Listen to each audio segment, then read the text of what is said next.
Hello दोस्तों, मैं सौरभ आप सभी का स्वागत करते हैं अपने यूट्यूब चैनल आरआरबी माहौल पे। तो दोस्तों, हमारा जो sectional controller RRB sectional controller 2025 का एग्ज़ाम ओवर हो चुका है। ये एग्ज़ाम आपकी 2 दिन चली है, 11 और 12 फरवरी को। 11 से लेके 12 फरवरी को आपका ये एग्ज़ाम हुआ है। जैसा कि मेरा जो 11 फरवरी की सेकेंड शिफ्ट में पेपर था, ठीक है। तो मैंने भी आपको रिव्यू दिया था कि कैसा पेपर आया था। और एग्जाम आपका ओवर हो चुका है, तो आंसर की कब आएगी, और फिर आप इस एग्जाम, क्योंकि ये पहला बार एग्जाम हो रहा है, तो इस एग्जाम में आपने जो अभी सॉल्व करके आया है, तो इसमें आपका क्या सेफ स्कोर रहना चाहिए। हालांकि जब आंसर की आएगी तो एग्जैक्टली पता चल पाएगा कि कितना स्कोर बच्चे कर रहे हैं, बट मैंने जब पेपर दे के आया और जो मुझे थोड़ा बहुत आइडिया है, उस बिहाफ पे मैं आपको बताऊंगा कि इस एग्जाम में आपके कितने सेफ अटेम्प्ट मतलब स्कोर होने चाहिए। और अगर इतना स्कोर आप कर पा रहे हो आफ्टर डिडक्शन, तो मेरे अकॉर्डिंग फिर आप किसी भी जोन से सेफ हो सकते हो। ठीक है। तो मैं आपको इस वीडियो में सिर्फ सेफ स्कोर बताऊंगा, नॉट कट ऑफ। ठीक है, क्योंकि कट ऑफ का आइडिया नहीं है। अभी पेपर का ये आंसर किया आएगा तभी पता चल पाएगा कि कौन कितना स्कोर कर रहा है। ठीक है। अगर आप चैनल पे पहली बार हो गए तो चैनल को जरूर सब्सक्राइब करना। टेलीग्राम से नहीं जुड़े तो लिंक आपको डिस्क्रिप्शन में जुड़ जाना। वीडियो अच्छी लगे लाइक शेयर हाइप जरूर करना। जैसे कि आप देख सकते हो कि हमारे पास वैकेंसीज बहुत ही कम है। अगर सभी कैटेगरी को जोड़ देते हैं तो 368 वैकेंसी हैं। आप सभी को मैं बता दूं कि यहाँ से जैसे ही आपने नोटिफिकेशन पढ़ा होगा, नोटिफिकेशन में क्या मेंशन है कि आपके यहाँ से जो है 8 गुना कैंडिडेट को सीबेट में बुलाया जाएगा, यानी कि इसके बाद साइको है। तो साइको में 8 गुना बुलाया जाता है। अब 368 वैकेंसी है, अगर उसका 8 गुना करोगे तो 2944 बच्चे आते हैं। अगर इसका हम 8 गुना कर देना, ठीक है, तो हमारे पास कितने आ जाएंगे, 2944 ये बच्चे आएंगे। आप मान के चल सकते हो कि 3,000 के आसपास में बच्चे बुलाए जा सकते हैं। थोड़ा अगर रेलवे ज़्यादा बुलाया है तो इससे ज़्यादा भी थोड़ा हो सकता है, क्योंकि जब भी 8 गुना को देखा जाता है तो वो मैक्सिमम ही बुला लेता है। ठीक है, बट यहाँ पे 3,000 तक का ही सोच के चलो।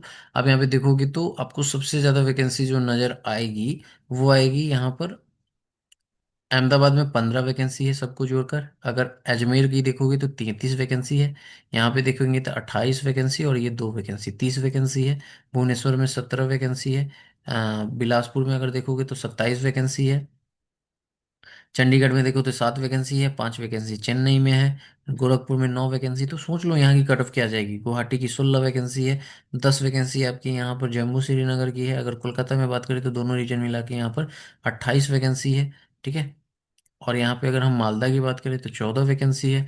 आगे हम बात करें मुंबई में तो मुंबई में सबसे ज़्यादा वैकेंसी आपको अभी तक दिख रही है, कितनी, 42 वैकेंसी। ठीक है, और ये दो 44 वैकेंसी। ठीक है, 44 वैकेंसी। मुजफ्फरपुर में 21 वैकेंसी। उसके बाद में अगर आप देखोगे पटना, पटना में 5।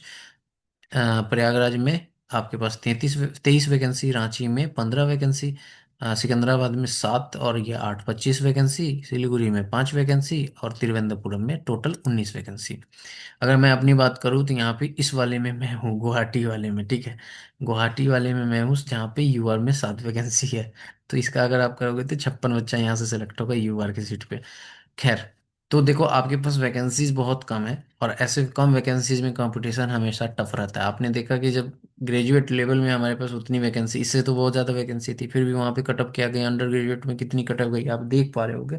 तो कटअप बहुत ज़्यादा हाई जा रहा है, और कम वैकेंसी में तो और ज़्यादा हाई कटअप जाने की पूरा उम्मीद रहती है। ठीक है।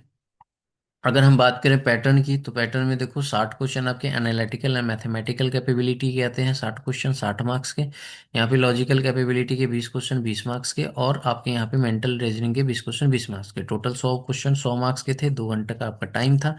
अब इसी 100 में आपका क्या होगा कि कट ऑफ लगेगी। अच्छा, आपको सिर्फ इसी कट ऑफ से मतलब नहीं है। आप इस कट ऑफ से तो साइको में चले जाओगे, बट आपको पता है ना कि ये जो मार्क्स है ना, इसका कितना होगा, 70% आपको फाइनल मेरिट में काउंट किया जाएगा। और सीबेट जो है, जो साइको होगा, उसका क्या होगा, 30% जो है काउंट किया जाएगा, और इन दोनों को ऐड करके 100% में फिर आपकी कट ऑफ लगेगी। ठीक है। तो ऐसे में आपको स्कोर तो अच्छा ही करना पड़ेगा, बट अगर आपको ये है कि हाँ, साइको में जाने के लिए क्या मार्क्स चाहिए, क्योंकि साइको में भी बहुत, अगर बहुत ज़्यादा उतार चढ़ाव हो जाता है, बहुत बच्चे फेल कर जाते हैं और उनके अच्छे मार्क्स होंगे, तो हो सकता है कि आपको ऐसा भी हो कि बहुत ज़्यादा डिफरेंस भी ना देखने को मिले। ठीक है। तो देखो, तो टोटल हमारे पास यहाँ पे कितने, 100 क्वेश्चन 100 मार्क्स के थे। अच्छा, मैंने भी पेपर दिया 11 फरवरी की सेकंड शिफ्ट में। देखो मेरे अकॉर्डिंग मैं आपको जेन्यूनली बताऊं तो पेपर जो था वो मॉडरेट टू हार्ड था। बेशक बहुत लोग इसको एक्सेप्ट करे या ना करे, मैं आपको बताता हूँ मॉडरेट टू हार्ड था। मैक्सिमम को तो हार्ड ही लगेगा, मॉडरेट मैं इसलिए जोड़ रहा हूँ क्योंकि मेरे मैथमेटिक्स अच्छे हैं, रीजनिंग अच्छे हैं, तो मैं मॉडरेट से हार्ड कह रहा हूँ। बट यही था पेपर का लेवल ओवरऑल, ठीक है। और ऐसे में अगर देखो यही सेम लेवल है, ठीक है, सेम लेवल है पेपर का, तो पेपर की जो है एक्सपेक्टेड से थोड़ी सी कट ऑफ नीचे भी रह सकती है, क्योंकि बच्चा जब परफॉर्म ही नहीं कर पाएगा तो मार्क्स भी आने चाहिए ना, ठीक है। मैथमेटिक्स इतना ज़्यादा कैलकुलेटिव था, बहुत ज़्यादा कैलकुलेटिव मैथमेटिक्स था, मतलब आप समझो ना पॉइंट्स में आपको आंसर दिए गए थे, तो उस आंसर तक पहुंचने के लिए आपको पूरा सॉल्व करना पड़ेगा क्वेश्चन, और पूरा जब भी आप सॉल्व करते हैं लेंदी पेपर को, तो वो क्या करता है, वो टाइम लेता है, और टाइम लेता है तो फिर आपके क्वेश्चन स्किप होते हैं, ठीक है, यानी कि छूट भी जाते हैं। तो यहाँ से क्या होता है कि आप जितना अटेम्प्ट करना चाहते हो उतना अटेम्प्ट हो नहीं पाता है। जैसे मैं अपनी बात करूँ, ठीक है, मैंने मैथ्स के एक दो क्वेश्चन पे इतने ज़्यादा टाइम दे दिए कि मेरे 83 ही अटेम्प्ट हो पाए। तो ये है, जबकि मैं इसमें 10-12 और अटेम्प्ट कर सकता था, मेरा टारगेट था 95, मैं मॉक में 98 99 तक अटेम्प्ट कर लेता था, स्कोर भी अच्छे आ रहे थे। बट मॉक के लेवल कुछ और थे और यहाँ पे लेवल कुछ और हुआ। बट मेरा 95 टारगेट था कि एटलीस्ट मैं 95 तो अटेम्प्ट कर ही लूंगा, बट आप देख सकते हो 12 नंबर में, 12 क्वेश्चन में पीछे रह गया। तो ये हुआ क्या कि आपके यहाँ पर पेपर जो है ना वो बहुत ज़्यादा लेंदी, क्योंकि पैसेज भी जो दिया गया था ना इंग्लिश का, वो भी बहुत ज़्यादा डीप दिया गया था। आप ऐसे ही नहीं उसको आप पढ़ मतलब आंसर को सॉल्व कर सकते, तो पैसेज को पढ़ो, क्वेश्चन में क्या दिया है, फिर पूरे पैसेज को पढ़ो कि वो कॉन्टेक्स्ट क्या कह रहा है, वो क्या कहना चाह रहा है। तो ये सारी चीज़ों में टाइम लग रहा था, टाइम टेकिंग पेपर पेपर हो गया था, थोड़ा सा लेवल हार्ड होने के कारण, ठीक है। तो यहाँ पे मैं आपको बताऊं कि अगर आपने आरआरबी सेक्शनल कंट्रोलर का एग्जाम दिया है और आप अलग अलग जोन से होगे, कोई अलग जोन, कोई अहमदाबाद से होगा, कोई अजमेर से होगा, कोई बेंगलोर से होगा, कोई भोपाल से होगा, तो हर एक जोन की तो अलग अलग कट ऑफ जाएगी, ठीक है। मैं आपको एक ओवरऑल सेफ स्कोर बता रहा हूँ, जिसमें कि अगर आप इतने स्कोर आपका कट के आ रहा होगा, कट पीट कर, तो मुझे लगता है कि फिर इस टाइप के पेपर में, जो पेपर का लेवल था और जितनी वैकेंसीज है उसमें, फिर आपका हो सकता है कि आपको साइको जो है देने को मौका मिले। जैसा कि आप देख सकते हो यहाँ पे आरआरबी सेक्शनल कंट्रोल 2025 की सेफ स्कोर की बात करें, तो अगर आप यूआर में हर मतलब सारे डिटेक्शन के बाद 90 प्लस के आसपास आ रहे हो, तो आप किसी भी जोन से आप सेफ हो सकते हो, क्योंकि मेरे अकॉर्डिंग कटअप इससे थोड़ी सी नीचे जाएगी। मेरा जैसा, अभी तो मैं जस्ट पेपर देकर आया हूँ तब मैं बता रहा हूँ, आंसर की के बाद तो रियलिटी पता चल पाएगा, ठीक है। यहाँ पे देखोगे तो ओबीसी की 88 प्लस अगर आपके आ रहे हैं कट पीट के, तो आप डेफिनेटली सेफ हो सकते हो किसी भी जोन से। ईडब्ल्यूएस की 86, एससी की अगर बात करें तो 84 प्लस, एसटी की बात करें तो 82 प्लस। देखो ये टफ ही साइड है, 90 में इतना लाना, समझ रहे हो। क्यों? क्योंकि वैकेंसीज हमारे पास सिर्फ 368 है, और इसका 8 गुना करोगे तो 2944 कैंडिडेट बुलाए जाएंगे, बहुत होगा। 3000 कैंडिडेट बुला लिए जाएंगे, 3000 से 3500 कैंडिडेट बुलाएंगे, बहुत होगा तो मान लो 4000 कैंडिडेट बुला लिए जाएंगे, इससे ज़्यादा तो कैंडिडेट नहीं बुलाए जाएंगे। तो इतने पेपर में देने वाले, अगर आपका इतना स्कोर आ रहा है अपनी अपनी कैटेगरी से, ठीक है, अब क्योंकि आपने मैच तो किया होगा, मैंने तो सारे क्वेश्चन मैच किए हैं मैथमेटिक्स से, मेरा मैथमेटिक्स ऑलमोस्ट सारे सही है। रीजनिंग आपको पता ही है इजी है।